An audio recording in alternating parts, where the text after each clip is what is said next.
Hi everyone, welcome to SR English Academy. In this video lesson, I'm going to talk about African American poet Francis Harper's poem Bury Me in a Free Land. So Francis Ellen Watkins Harper, 19th century African American poet, author, అలాగే activist కూడా. So ఈమె ఒక social reformer, సంఘ సంస్కర్త, అలాగే అబలిషనిస్ట్. So బానిసత్వాన్ని నిర్మూలించడం కోసం fight చేసింది, అలాగే ఉమెన్ రైట్స్ యాక్టివిస్ట్. సో ఈమె రచనలు కూడా social reform, abolition and women rights పైన రచనలు ఉన్నాయి. So she was a key figure in the anti slavery movement. So బానిసత్వానికి వ్యతిరేకంగా జరిగిన ఉద్యమంలో ఆమె ఒక ప్రముఖ పాత్ర వహించింది. అలాగే ఉమెన్ రైట్స్ కోసము, ఉమెన్ ఎడ్యుకేషన్ కోసము ఆమె సపోర్ట్ చేస్తూ ఫైట్ చేసింది. అలాగే national association of coloured women's club, black Africans కోసము, ఆఫ్రికన్ విమెన్ కోసము, సో నేషనల్ అసోసియేషన్ ఏర్పాటు చేసింది. ఆమె షార్ట్ స్టోరీ టూ ఆఫర్స్, అది చాలా పేరు పొందింది. ఇది first short story publish by black women. So ఒక బ్లాక్ ఉమెన్ పబ్లిష్ చేసిన మొట్టమొదటి షార్ట్ స్టోరీగా ఈ పేరు పొందింది, టూ ఆఫర్స్ అనే ఒక షార్ట్ స్టోరీ. సో ఆమెను she was the first published African American female poet గా గుర్తిస్తారు. మొట్టమొదట పబ్లిష్ చేసిన ఆఫ్రికన్ అమెరికన్ ఫీమేల్ పోయిట్ గా ఆమెను గుర్తిస్తారు. She wrote influential works such as Iola Leroy or shadows uplifted, 1892 a novel, and various poems addressing the struggles of African Americans and women. So ఈమె లోలా లేరోయ్ అని లేదా షాడోస్ అప్లిఫ్టెడ్ అనే novel ని 1892లో రాసింది. ఇది మంచి ఇన్ఫ్లుయెన్షియల్ వర్క్ ఇది. అలాగే చాలా పోయమ్స్ ఆఫ్రికన్ అమెరికన్స్ యొక్క స్ట్రగుల్స్ గురించి, వాళ్ళ ఇబ్బందుల గురించి, వాళ్ళ పోరాటాల గురించి కూడా రాసింది. So let's see structure of the poem. So there are 8 quatrains in the poem. 8 quatrains ఉన్నాయి. ఒక క్వార్టైన్ లో 4 లైన్స్ ఉంటాయి. సో 32 లైన్స్ ఉంటాయి ఈ పోయంలో. సో ఇందులో రెగ్యులర్ రైమ్ స్కీమ్ ఉంది, అది A A B B. So let's see A A B B rhyme scheme. End rhyme చూడండి. ఫస్ట్ క్వార్టైన్ లో will, hill, A, graves, slaves, B. So A A B B rhyme scheme. అలాగే సెకండ్ స్టాండ్ చూడండి. Quatrain grave, slave, A A, tomb, gloom, B B, tomb, gloom, B B. So A A B B rhyme scheme. ఇలా ప్రతి క్వార్టైన్ లో, each క్వార్టైన్ లో ఈ rhyme scheme ఉంటుంది. ఏ rhyme scheme? ఏఏ B B rhyme scheme follow అవుతున్నారు. So let's read the lines. Make me a grave wherever you will, in a lowly plain or a lofty hill. So ఇది మనకి ముందే తెలుసు. దీని back drop of the poem ఏంటి అంటే, ఇక్కడ పోయెట్ ఇది యాంటీ స్లేవరీ, ఫ్రీడమ్ కోసము, సో స్లేవ్స్ యొక్క స్ట్రగుల్స్ గురించి రాసిన పోయం.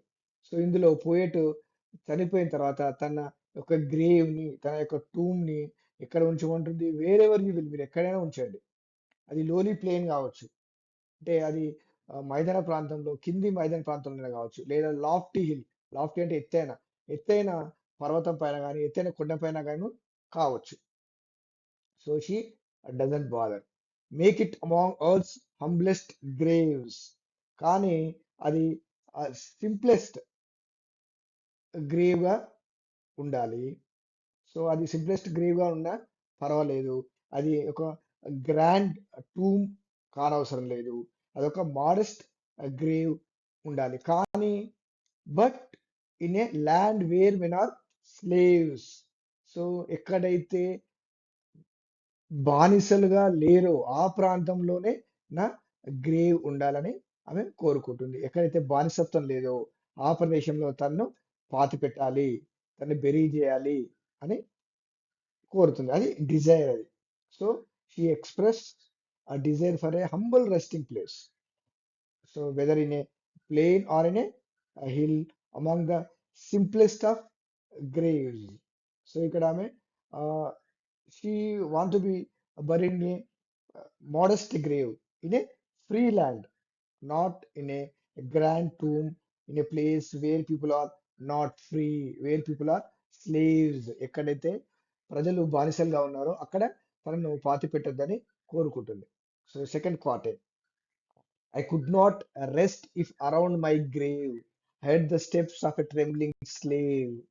సో తను ఒక ఆ టూమ్ లో గ్రేవ్ లో ఉన్నప్పుడు ఆ గ్రేవ్ చుట్టూ వణుకుతూ నడుస్తూ ఉన్న స్లేవ్స్ యొక్క అడుగుల చప్పుడు వింటే తాను అందులో ఆ, ప్రశాంతంగా ఉండలేదు.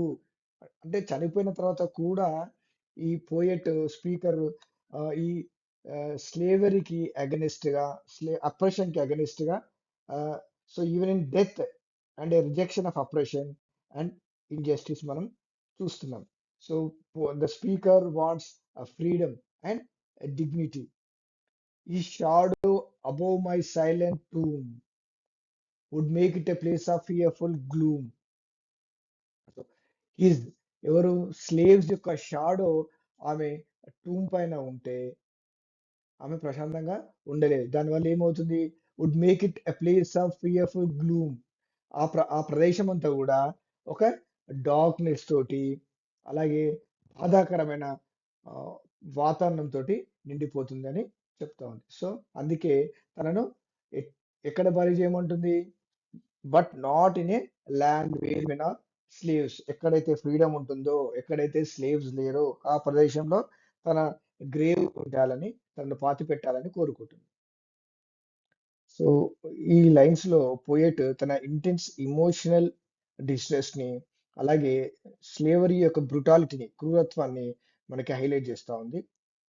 చూడండి, I could not rest if I heard the tread అంటే walk of a coffle gang to the shambles lead.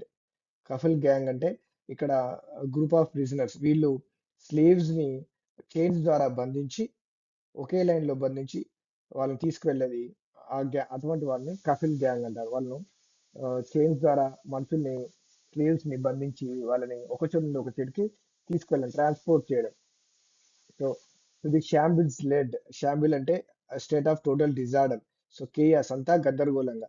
So ఆ కఫిల్ గ్యాంగ్, ఆ ఎన్స్లేవ్డ్ పీపుల్, ఆ బానిసల్ని చైన్స్ ద్వారా బంధించి ఒక చోటు ఇంకో చోటికి తీసుకెళ్తా ఉంటే ఆ చప్పుడు, వాళ్ళ నడక చప్పుడు ఆమె విని ఆ గ్రేవ్ లో లేదా టూమ్ లో ప్రశాంతంగా ఉండలేదు. So she couldn't rest. Next line. And the mother's shriek of wild despair. Shriek అంటే హై పిచ్డ్ షార్ప్ క్రై, అరుపులు, బాధతో, నొప్పితో, భయంతో అరిచే అరుపులు. సో ఎట్లా? ఆఫ్ వైల్డ్ డిస్పేర్, నిరాశ నిస్పృహలతో, హోప్లెస్నెస్ తో, ఏమీ చేసేది లేక ఆ తల్లి అరిచే అరుపులు rise like a curse on the trembling air. So ఇక్కడ ఈ ఫ్రేజ్ లైక్ ఏ కర్స్ అనేది మనకి ఏం సజెస్ట్ చేస్తుందంటే ఈ సారో, ఈ బాధ ఈ గాలిలో రెసొనేట్ చేస్తా ఉంది. సో ఇది ఆ సరౌండింగ్స్ ని హంట్ చేస్తా ఉంది, ఈ మదర్ యొక్క అరుపులు, ఈ బాధ. So next, I could not sleep if I saw the lash. Lash అంటే కోడా దెబ్బలు. Drinking her blood at each a fearful gash. So gash అంటే గాయం, deep cut especial in the skin. So ఈ కొరడా దెబ్బలతో అయిన గాయాలు ఏవైతే ఉన్నాయో, సో ఇది లాష్ అనేది ఏం చేస్తుంది? Drinking her blood. So the lash drinking her blood అనేది మనకి ఏం సజెస్ట్ చేస్తుంది అంటే violence of physical punishment. So ఏ విధంగా స్లేవ్స్ ని, బానిసల్ని ఫిజికల్ గా పనిష్ చేస్తా ఉన్నారు, కొడతా ఉన్నారు. At each fearful gash. So ఇక్కడ ఆ గాయము నుంచి ఏ విధంగా ఆ బ్లడ్, ఆ లాష్ తీసుకుంటుంది అంటే అంత ఫిజికల్ పనిష్మెంట్ ఉంది అని చెప్పడం. అప్పుడు ఆమె షీ కుడెంట్ స్లీప్. అలాంటి సమయంలో కూడా ఆమె స్లీప్, నిద్ర పోలేదు, ప్రశాంతంగా ఉండలేదు. And I saw her babes torn from her breast like trembling doves from their parent nest. So ఇక్కడ I saw her babes. So ఇక్కడ ఇది కంపారిజన్ చేస్తా ఉంది పోయెట్. ఏంటి? ఇన్నోసెన్స్ ఆఫ్ చిల్డ్రన్, అలాగే వల్నరబిలిటీ ఆఫ్ చిల్డ్రన్. సో ఎట్లా వాళ్ళు వాళ్ళ మదర్ నుంచి దూరం అవుతా ఉన్నారు. సో అది మనకి ఇక్కడ ట్రెంబ్లింగ్ డవ్స్ అనేది ఏం ఎంఫసైజ్ చేస్తుంది అంటే ఫ్రాజిలిటీ. సో ఆ ఫ్రాజిలిటీ మనకి ఇక్కడ ఇది సజెస్ట్ చేస్తా ఉంది ఈ phrase. So and I saw her babes torn from her breast like trembling doves from their parent nest.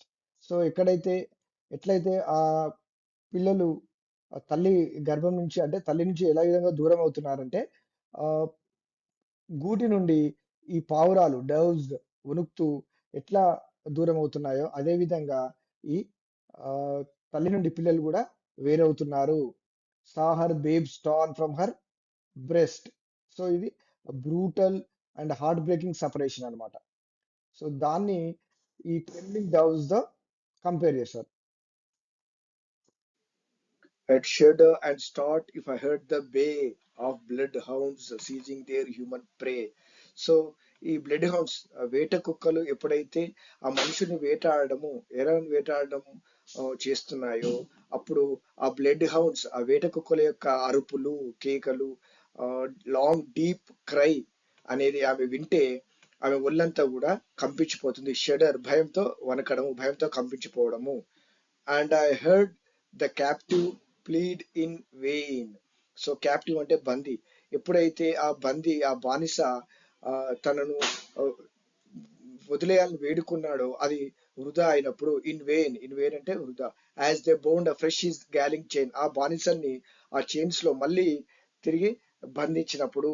So ఇది గ్యాలింగ్ చైన్ అనేది మనకి అనైన్స్ అనే కూడా సజెస్ట్ చేస్తుంది. అలాగే ఇది మనకి మళ్ళీ ఫిజికల్ బాండేజ్ అలాగే ఇమోషనల్ సఫరింగ్ కూడా మనకు ఆ, చెప్తుంది. As the bound fresh his galling chain. So ఇలా ఉంటే ఆమె గ్రేవ్ లో ప్రశాంతంగా ఉండలేదు.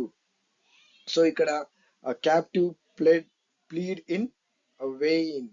సో ఇక్కడ ఈ క్యాప్చర్డ్ పర్సన్ ఎవరైతే ఉన్నారో అంటే slave is begging for help. కానీ ఆయన ప్లీజ్ అన్ని కూడా ఇగ్నోర్ చేయబడ్డప్పుడు ఆవిడ ప్రశాంతంగా ఉండలేదు. Next, if I saw young girls from their mothers arms battered and sold for their youthful charms.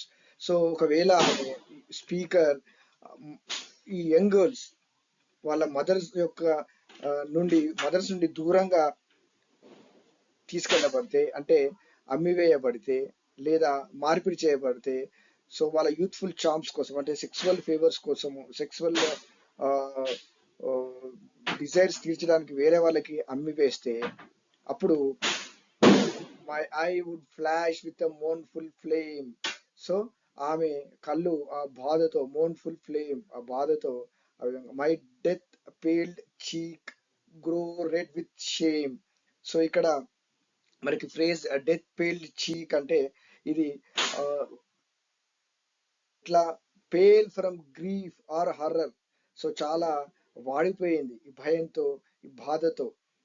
అది షేమ్ తో ఇంజస్టిస్ అలాగే క్రూయాలిటీ స్లేవ్స్ జరుగుతున్న క్రూయాలిటీ వాళ్ళకి జరుగుతున్న ఇంజస్టిస్ తో ఆమె సిగ్గుతో it grow red with shame.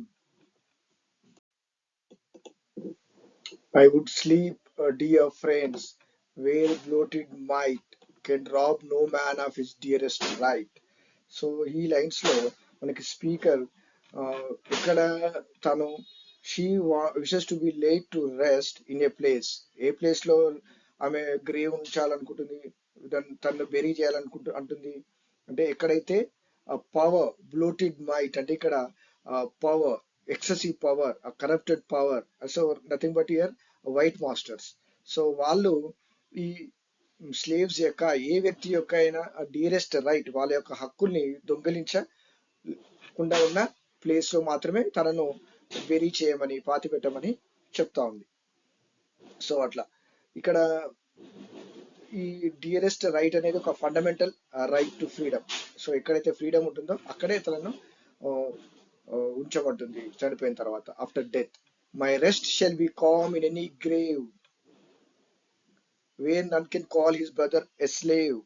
So ఇక్కడ అవి ఏ ప్రిఫర్ చేస్తుంది అంటే ఎక్కడైతే పీపుల్ ఆర్ నాట్ ఇన్స్లేవ్డ్, ఎక్కడైతే పీపుల్ బానిసత్వంలో లేరో, ఎక్కడైతే తన తన బ్రదర్స్ ని ఎవరినే బ్లాక్ పీపుల్ ని ఆ స్లేవ్స్ గా చూడబడరో, వాళ్ళని స్లేవ్స్ గా పరిగణించరో, అటువంటి ప్లేస్ లో తాను నువ్వు పాతి పెట్టవలసిందిగా కోరుకుంటుంది.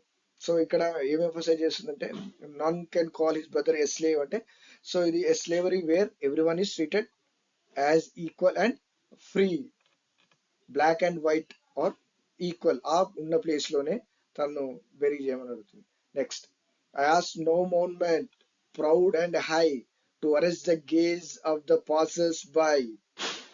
సో స్పీకర్ ఇక్కడ she doesn't want any grand tombstone or memorial. So ఒక పెద్ద కట్టడము, తనకు గుర్తుగా ఒక పెద్ద కట్టడము లేదా ఏదైనా మెమోరియల్ ఉండాలని ఏమి కోరుకోవడం లేదు. సో అటువంటిది గ్రాండ్ టూమ్ స్టోన్ లేదా మెమోరియల్ తన సమాధి పైన ఉంచాలని ఏమి కోరుకోవటం లేదు. ఎందుకంటే అది అక్కడి నుంచి వచ్చే పాసెస్ పై బాటసార్లను ఆకర్షించే విధంగా ఏమి ఉండాల్సిన అవసరం లేదు అని చెప్తుంది. సో దీన్ని next, all that my earning spirit craves is berry me not in a land of slaves. So speaker యొక్క మెయిన్ విష్ అనేది ఒక సింపుల్ ఏమంటే, she want to be buried in a place where slavery doesn't exist. So ఎక్కడైతే slavery లేదో అక్కడ తనను పాతి పెట్టమని, పూడ్చిపెట్టమని చనిపోయిన తర్వాత అని చెప్తుంది. సో ఇక్కడ మనకి ఎర్నింగ్ స్పిరిట్ అనేది ఏం చెప్తుంది అంటే, ఒక she longing for freedom and justice, స్వేచ్ఛను కోరుకుంటుంది. సో ఇదంతా మనకి ఈ పోయం కంప్లీట్ గా ఏం హైలైట్ చేస్తుందంటే, ఇంపార్టెన్స్ ఆఫ్ ఫ్రీడమ్, అలాగే స్పీకర్స్ యొక్క ఈ desire for peace in a land, అలాగే everyone is free from oppression అని కోరుకుంటుంది. ప్రతి ఒక్కరు కూడా అణచివేత నుండి ఫ్రీగా ఉండాలని, ఫ్రీడమ్ కావాలని, బానిసత్వం అనేది లేకుండా ఉండాలని ఆమె కోరుకుంటుంది. సో అటువంటి ల్యాండ్ లో తనను బెరీ చేయమని, తను చనిపోయిన తర్వాత పూడ్చిపెట్టమని కోరుకుంటుంది.